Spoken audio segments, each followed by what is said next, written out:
Okay, we're gonna now get into a little deeper muscle groups. Okay, we're gonna start off with the erector spinae group.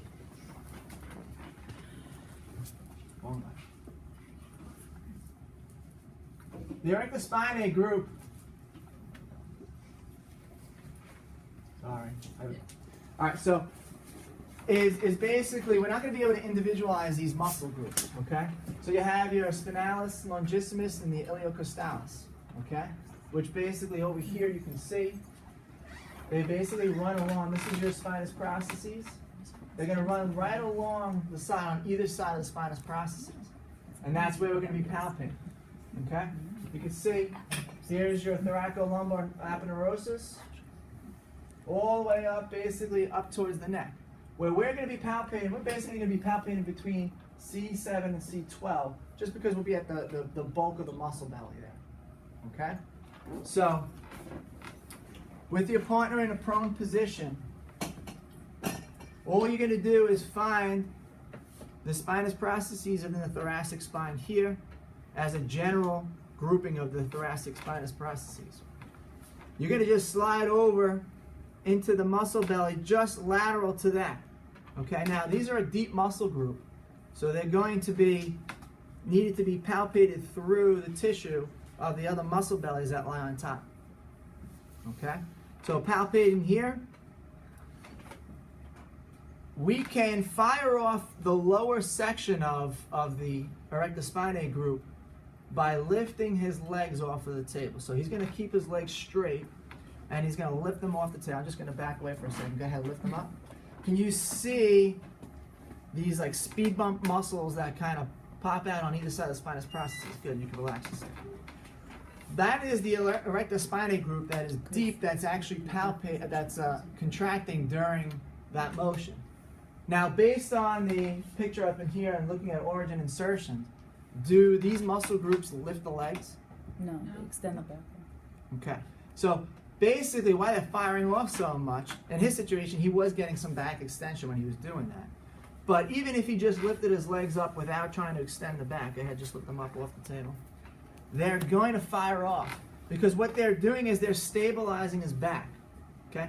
They're locking down the back so that he can anchor it and allow the legs to lift up, all right, and relax. So that is the contraction that you're going to do if you want to palpate more, basically like midway and down of the erector spinae group, okay? So have your partner prone, keep the legs straight. He's going to try to raise them up off of the table, get him lift up. You can feel along the spine here that muscle belly that's contracting, okay? All the way down towards the thoracolumbar aponeurosis here. All right, as I get further superior, I start to feel the contractions kind of more subtle, okay? You can actually see, go ahead, do it one more time. You can actually see basically how it's very prominent here, and as he works his way further up, it's much more relaxed. Okay, you can relax now. I can also get the upper fibers of the erector spinae group to fire off by having him extend the neck and the upper part of the trunk. Okay, so I'm going to have you just place your hands on the one hand at least underneath the head. Good. And all he's going to do is just try to raise his head up off his hands and kind of lift the chest a little bit up off of the table. Go ahead. Good. And so the contraction now will be a little stronger in this section here. You can actually still see that he's extended. He's actually extended pretty far down. If you had him relax a little bit more and just lift up the head a little bit. Okay. I could still feel the contraction deep along the spinous processes on the lateral sides of those of the erector spinae group. Okay, now lift up a little higher. Good. And they become much more of a speed bump type feel, much more contracted upon extension at the trunk as well. Okay, and relax. So for your erector spinae group, you're going to try to feel for the lower half of the group by having your partner extend the legs while they're in a prone position. Okay? Try to feel how far up you can actually feel the contraction when they're lifting the leg up. Then I want you to palpate the upper segments of the erector spinae group and have your partner extend the head and the upper part of the trunk too. Okay? All right. So that is the erector spinae group.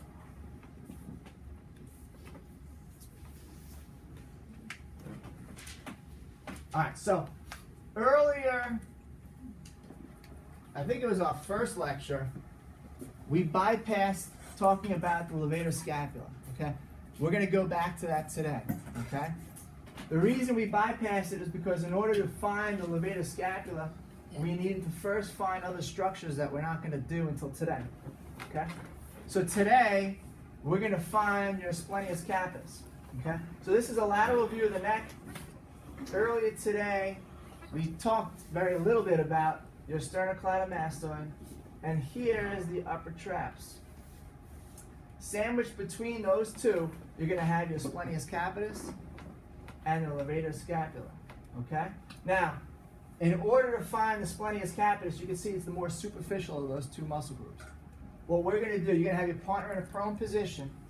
We're going to find the outer side of the upper traps. And then we're going to drop into this space between the SCM and the upper traps. That should put us on the splenius capitis. Okay? So your partner, I'm going to have you take that off. Your partner will be in a prone position. And again, because we don't have the face cradle, you're going to have your partner just rest the forehead onto their arm. Okay? So just onto the, that's fine. Good. So he is ideally as a neutral position as we can get him in on these tables. All right? I'm going to be palpating, okay, between the upper traps and the SCM, right? So if I go and how can I have him fire off his upper traps here? What did we do earlier? Okay, that's one way. Well, how about, yeah, extension. Go ahead, just lift up the head again. Even if he just lifts it off about an inch off from his hands, that'll cause the contraction enough of the upper traps around the base of the neck here that I can actually, if you can see as I palpate here, how I can kind of outline the outer edges, the lateral edges of it. So I'm going to outline the outer edges of the upper traps, and I'm going to drop off, headed towards that mastoid process, and into that space. And you can relax the head there.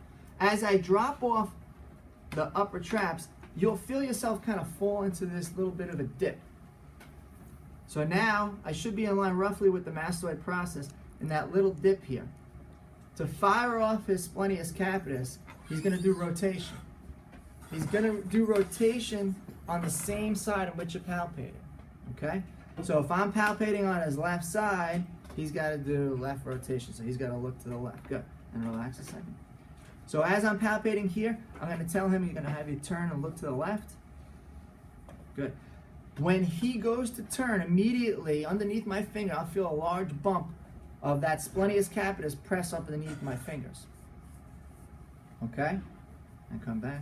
So make sure the rotation that they're doing is to the same side on which you're palpating. Okay? All right, so I'll palpate here. Go ahead, rotate to the left. Good, and come back down and relax. Good. I should feel the splenius capitis contract. Now I'm on his splenius capitis, okay? I'm basically going to stay in the same line on the lateral side and just head inferiorly, okay? On the lateral side of the neck, I'm going to slide down. I'm still in between the upper traps and the sternocleidomastoid. I'm still in that depression that I can kind of feel between those two muscle bellies. I'm now going to go down inferiorly off of the splenius capitis. So I think I'm on his levator scapula. So what could I do in order to fire off his levator scapula? Good. The shoulder shrug, right? So have him shrug his shoulders up towards the ears. Good. The only contraction that will cause this in the lateral side of the neck is going to be the levator scapula. Okay? The only muscle belly on the lateral side of the neck that will actually move the scapula superiorly with the shoulder shrug will be the levator scapula. Okay? So while my fingers are there, I can confirm my position by having him shrug his shoulders up. Good. If I feel a contraction, I know I'm on the levator scapula because nothing else will do that. Good. If I'm not on it, you may have to move a little further down inferiorly. Can I do it again? Good. Okay? Make sure you feel that contraction. Good. All right. So let's do the erector spinae group, both the inferior and superior portions. We're going to do the splenius capitis and the levator scapula.